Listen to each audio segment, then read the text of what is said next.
விஜய் டிவியில் கலக்க போகுது யார் சீசன் 6ஓட டைட்டில் வின்னர் பாலாங்கிறது நம்ம எல்லாருக்கும் தெரியும். பாலா ஒரு காமெடி நடிகர் அப்படிங்கிறத தாண்டி இன்றைக்கி பெரிய பெரிய சினிமா நடிகர்கள் செய்யாத தான தர்மம் எல்லாத்தையும் செஞ்சு மக்கள் மத்தியில் இன்னும் அதிக பிரபலம் அடைஞ்சார் அப்படின்னே சொல்லலாம்.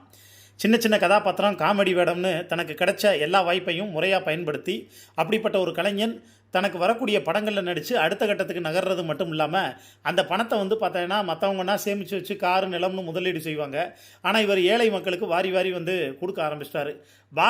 பாலாவோட இந்த மனசை அவருக்கு ஏதாவது செய்யணும்னு பார்த்தோன்னு நினச்ச ராகவா லாரன்ஸு அவர்கிட்ட உனக்கு என்ன வேணும்னு ஒரு முறை கேட்டப்ப, ஆனால் நான் ஹீரோவாகணும்னு பார்த்தோன்னா சொன்னார். உடனே என்னோட அடுத்த படத்தில் நீ தான் ஹீரோ அப்படிங்கிற மாதிரி அவர் சொல்லிட்டாரு. அதுக்கு அப்புறமா காந்தி கண்ணாடிங்கிற படத்தின் மூலமாக தமிழ் சினிமாவில் ஹீரோமாக பாலா அறிமுகமாகிறாரு.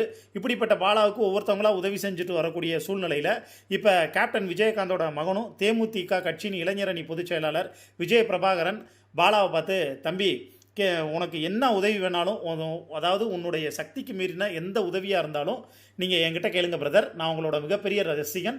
ரொம்ப ஸ்ட்ரெஸ்ஸாக இருக்கும்போது உங்கள் வீடியோஸ்லாம் பார்ப்பேன். உங்களுக்கு என்னென்ன ஹெல்ப் தேவையோ அது எல்லாமே என்கிட்ட கேளுங்க. அது எப்பயுமே நான் உங்களுக்கு செய்ய தயாராக இருக்கேன். நீங்கள் இந்த விஜய் பிரபாகரனை எப்போ வேணாலும் கூப்பிடலாம். நான் உங்கள் ஒரு அண்ணனாக இருந்து அரசியலை தாண்டி கேப்டனுக்கு பிடிச்ச மனிதநேயத்தில் இதை செய்யணும்னு ஆசைப்பட்றேன் அப்படின்னு அவர் சொன்னார். அது இப்போ சோஷியல் மீடியாவில் வைரல் ஆகிட்டு இருக்கு.